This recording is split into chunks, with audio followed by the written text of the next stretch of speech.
See, every parent who is sitting here, you should always walk the talk.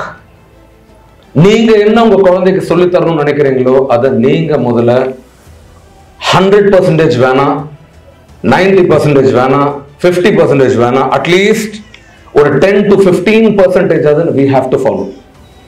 Screen டைமா இருக்கட்டும், phone யூசேஜா இருக்கட்டும், TV வாட்சிங்கா இருக்கட்டும், கோவப்படுறதா இருக்கட்டும், அட்வைசஸா இருக்கட்டும், இது எல்லாமே we first have to follow.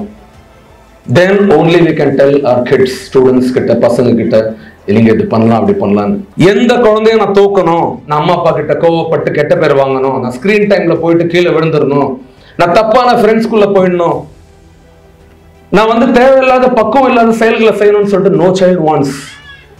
எந்த சைல்டும் அது பண்றது இல்லை. ஆனா கால சூழல் எந்த குழந்தை அம்மா கிட்ட இருந்து பிரியுதோ, எந்த குழந்தை அப்பா கிட்ட இருந்து பிரியுதோ, எந்த குழந்தை ரொம்ப நேர்மையான உறவுகள் கிட்ட இருந்து பிரியுதோ, அப்பப்பெல்லாம் தேவையில்லாத உறவுகள் மேல போய் சாஞ்சிருக்கு, அவங்க தோல்ல சாஞ்சிடுறாங்க. இப்ப போலியான மனிதர்களோட தோல் எப்படி இருக்கும்? சாஃப்டா இருக்கும், இனிக்க பேசுவாங்க, நமக்காகவே வாழ்ற மாதிரி வாழ்வாங்க. ஆனா அட் தி எண்ட் ஒவ்வொரு சைல்டும் டிசாஸ்டரை நோக்கி போறாங்க.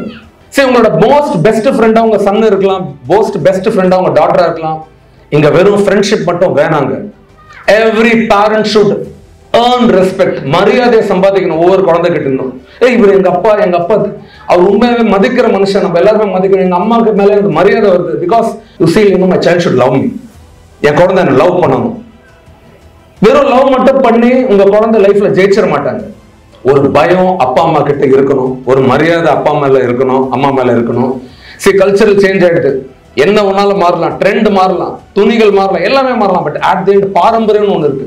இங்க இருக்கிற எல்லா பசங்களுக்கும் சொல்றேன், டே செல்லம், உன்னோட உலகத்திலே உனக்காக நேர்மையா இருக்க போற ஒரே ஜீவன் உன்னோட அம்மா, உன்னோட தாய். அந்த அம்மாவை நீ புடிச்சுக்கிட்ட அப்படின்னா உலகத்துல இருக்கிற எந்த குழிலையும் நீ விழாத தப்பிச்சுக்கலாம். உங்க அம்மா மாதிரியே உங்களோட தந்தை, உங்க அப்பா. அம்மானா யாரு? அம்மானா என்ன பொறுத்த இருக்கும் நல்ல எண்ணம், தாய்ன்றது எண்ணம், அப்பான்றது செயல்.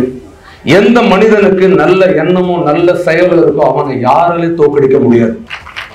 இந்த அம்மாவை பிரியறவங்க எண்ணங்கள் தடமாற்றத்துல விழுந்துடுறாங்க, அப்பாவை பிரியறவங்க சரியான செயல் இல்லாத போயிடுறாங்க. சில பேர் ஹாஸ்டல்ல தங்கலாம், வெளியூர்ல போய் படிக்கலாம். But remember one thing, the culture what this country have. நம்ம நாட்டோட, இந்த தேசத்தோட, இந்த இந்தியாவோட கல்ச்சரை மட்டும் எங்கேயுமே மறந்துடக்கூடாது. It is not just in the art but also in our thoughts. நம்மளோட எண்ணங்களை நம்ம கல்ச்சர் இருக்கணும். என்னது எந்த கண்ட்ரில இல்லாத அந்த எண்ணங்கள், அந்த தாட்ஸ் எங்க இருக்கு? இந்தியால இருக்கு. பெரியவங்களை மதிக்கிறது. நிறைய நேரத்துல நம்மள யாரை ரொம்ப நேசிக்கிறாங்களோ அவங்களதான் சில குட்டிங்களை நம்ம ஹர்ட் பண்ணிட்டு இருக்கோம். ஆல் தி ஸ்டூடெண்ட்ஸ், சில பேர் பேரண்ட்ஸ், நமக்கு உண்மையா இருக்கிற உறவுகளுக்கு தான் நம்ம நிறைய நேரத்துல ஏமாற்றத்தை கொடுத்துட்டு இருக்கோம். ஏன்னா we take things for granted. Something comes to a plate, we don't value it. Sometimes we also throw that in the dustbin. குப்பை தொட்டியில போற எல்லா விஷயமும் நமக்கு அதிகமா கிடைக்கிறது. அன்பு அதிகம் கிடைச்சாலும் குப்பை தொட்டிக்கு போயிடுது, நட்பு அதிகம் கிடைச்சாலும் குப்பை தொட்டிக்கு போயிடுது. நல்ல அம்மா அப்பாங்க, அளவு பார்த்து நேசிங்க. நான் இப்பயே சொல்றேன், லவ் மாதிரி ஒரு பேட் அடிக்ஷன் இந்த உலகத்துல எதுவுமே இல்ல. பார்த்து அன்பு கொடுங்க, கரெக்டா கொடுங்க. எங்க அன்பு காட்டணுமோ அங்க அன்பு, எங்க கேள்வி கேட்கணுமோ அங்க கேள்வி, எங்க அவனை கொஸ்டின் பண்ணணுமோ அங்க கொஸ்டின், எங்க நியாயமான கோவத்தை காட்டணுமோ அங்க கோவம். காதை 1-2 டைம் திருட்டா கூட தப்பு இல்ல, பனிஷ்மெண்ட் நீங்க கொடுத்தாலும் தப்பு இல்ல. Because who is going to punish them? ஸ்கூல்ல கொடுக்க முடியல, டியூஷன் சென்டர்ல கொடுக்க முடியல, அகாடமில கொடுக்க முடியல. நல்ல parent, good parents, what they will do, நல்ல அம்மா அப்பா என்ன பண்ணுவாங்க, சரியான நேரங்கள்ல அவனோட தப்பை சுட்டி காட்டி இது தப்புட செல்லும் அப்படின்னு சொல்லுவாங்க. அதுக்காக தான் நான் இப்பயே சொல்றேன், உன் தப்பை சுட்டி காட்ட உங்க அம்மா உங்ககிட்ட கிடைச்சிட்டாங்க, உங்ககிட்ட முகத்தை சொல்லிக்கிற உங்களுக்கு அப்பா கிடைச்சிட்டாங்கன்னா அதை விட அதிர்ஷ்டசாலி இந்த உலகத்துல வேற யாருமே இல்லை. இப்ப சொல்ற பொய்யா சிரிக்கலாம், பொய்யா கொஞ்சலாம், ஆனா கோவம் மட்டும்தான் instant. You cannot control your anger, that too real anger. இவன் வாழ்க்கை இப்படி போகுதுன்னு அப்பா கோவப்படுறாரு, இந்த பொண்ணோட வாழ்க்கை இப்படி போகுதுன்னு அம்மா கோவப்படுறாங்க. நல்ல டீச்சர் ஏமா இப்படி பண்றேன்னு கேக்குறாங்க.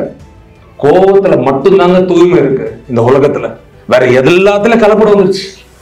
நியாயமான கோபம் கிடைக்கிற உறவுகள் உங்க கூட இருந்தாங்க அப்படின்னா நீங்க புண்ணியமானவங்க.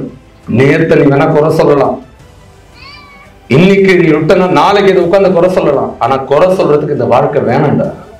இங்க அப்ரிஷியேட் பண்றதுக்கு டைம் ரொம்ப கம்மியா இருக்கு. உன் லைஃப்ல கிடைச்ச குட்டி குட்டி விஷயத்தை அப்ரிஷியேட் பண்ணு, குட்டி குட்டி விஷயத்துக்கு ரசிகனா மாறு. இதை ரசிடா, இதை என்ஜாய் பண்ணு. எல்லாருக்கும் ஒரே மாதிரி வாய்ஸ் கிடைக்கிறதுல ஒவ்வொன்றுமே beauty. Every voice is unique here. Every instrument has a different voice, different music there. இது எல்லாமே ரசி. கண்ணாடி முன்னாடி நின்னு பாரு, இந்த உலகத்துல உன்ன மாதிரி யாருமே இல்ல. You are only one. No diamond or a pearl or a platinum can equal this soul, this body. உன் உடம்ப முதல்ல ரசி, உன் ஹைட் ரசி, உன் முகத்தை ரசி, உன் குரல் ரசி, உன் காத ரசி, உன்னோட ஸ்டைல ரசி, உன்னோட ஆட்டிடியூட ரசி. இந்த உலகத்துல உனக்கான உண்மையான ரசிகன் நீயா மாறிட்ட அப்படின்னா மத்தவங்க ஏன் என்ன ரசிக்கலன்ற ஸ்ட்ரெஸ்லயும் கவலையிலையும் லோ செல்ஃப் எஸ்டீம்லயும் போக மாட்டேன். இங்க ஹை செல்ஃப் எஸ்டீம் யார் யாருக்குலாம் இருக்குன்னு ரிசர்ச் பண்ணி பார்த்தோம் அப்படின்னா, யாரு தன்னை நேசிச்சாங்களோ அவங்களுக்கு மட்டும்தான் ஹை செல்ஃப் எஸ்டீம் இருக்கு. The one who loves themselves, they will never expect others to love them. And அதே மாதிரி இவங்க தான் யாரையும் காயப்படுத்த மாட்டாங்க. நீ எப்ப உன்னை முழுசா நேசிக்க ஆரம்பிக்கிற, இந்த உலகத்தை நீ நேசிக்க ஆரம்பிச்சிருவ. இந்த உலகம் அழகா மாறணும் அப்படின்னா உன்னோட அழகை நீ முதல்ல உணரணும்.